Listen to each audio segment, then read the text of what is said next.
지금으로부터 100여 년 전 피아노계를 완전히 씹어먹었던 사람이 혜성처럼 등장했습니다. 바로 호로비츠라는 피아니스트인데요. 엄정화가 주연으로 나왔던 우리나라 영화 호로비츠를 위하여를 혹시 기억하시나요? 네, 그 호로비츠 맞습니다. 그에 대한 5가지의 놀라운 사실을 알아보겠습니다. 호로비츠가 연주하는 모습을 보다 보면 고개가 갸우뚱해집니다. 바로 그의 독특한 손가락 모양 때문인데요. 피아노를 배우는 사람에게 금기시되는 주법을 다 가지고 있습니다. 일반적으로 피아노는 손가락을 살짝 말려진 상태로 연주를 하게 되는데 호로비츠의 손가락은 거의 항상 일자로 쫙 펴져 있습니다. 다른 피아니스트 손모양과 비교하면 굉장히 눈에 띄게 차이가 나는 걸 알 수 있습니다. 또한 그의 새끼손가락은 골뱅이처럼 꿋꿋하게 말려 올라가 있는가 하면 네 번째 손가락도 덩달아 말려진 상태로 연주합니다. 게다가 심지어는 피아노 건반 밑부분에다가 손목을 걸쳐 놓고 치기도 하는데요. 만약 여러분이 피아노 학원을 다닐 때 이런 자세들로 피아노를 친다면 선생님에게 바로 불호령이 떨어지거나 니킥이 날라왔을 겁니다. 호로비츠도 어릴 때 우리나라 동네 피아노 학원에서 배웠다면 손등에 매맞고 피아노를 접었을지도 모를 일이겠네요. 하지만 저렇게 독특한 동작과 자세로도 테크닉이 피아니스트 중에서도 탑급이니 그저 신기할 따름입니다. 호로비츠의 연주를 감상하다 보면 어느 순간 폭탄 터지는 듯한 꽝 하는 소리가 들려올 때가 있습니다. 잠깐 들어보실까요?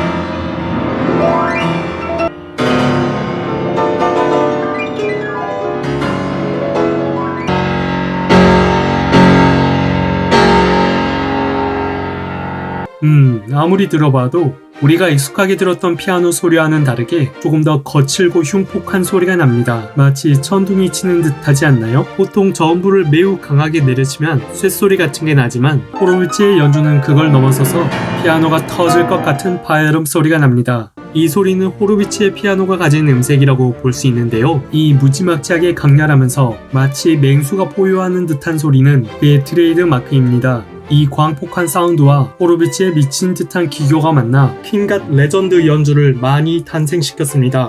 호로비츠는 그의 전용 피아노 5대를 가지고 있었는데요. 호로비츠가 사망하고 난 후 호로비츠의 피아노 중에 하나인 스타인웨이 CD75 모델로 여러 피아니스트들이 연주한 영상을 보면 똑같이 저음부에서 이런 천둥 치는 듯한 파이럼 소리가 납니다. 소리만 들어도 정말 위압감이 느껴지지 않나요?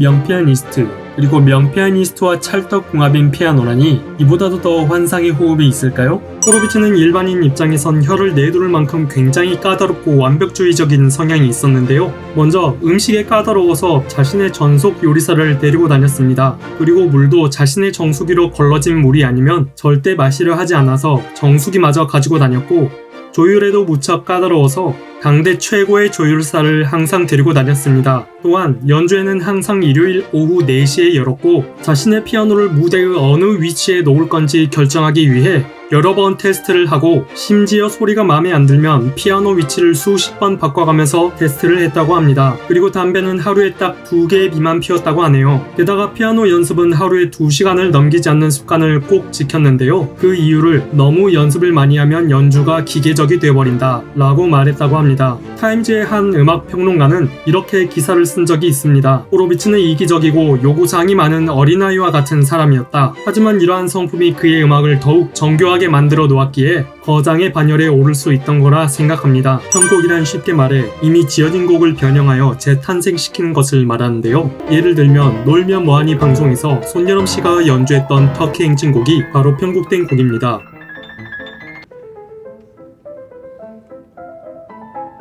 호로비츠는 어렸을 때 작곡가가 꿈이라고 했는데, 그래서 그런 건지 여러 가지 곡을 자신만의 스타일로 편곡하는 걸 즐겼는데요. 어마무시한 기교를 첨가하여 대단히 어렵다는 공통점이 있습니다. 지금 나오고 있는 결혼행진곡을 모르시는 분은 없을 겁니다. 듣다시피 원래 이 곡은 오케스트라 곡입니다. 그런데 호로비츠가 이 곡을 이렇게 피아노용으로 화끈하고 간지 작살나게 편곡을 했습니다.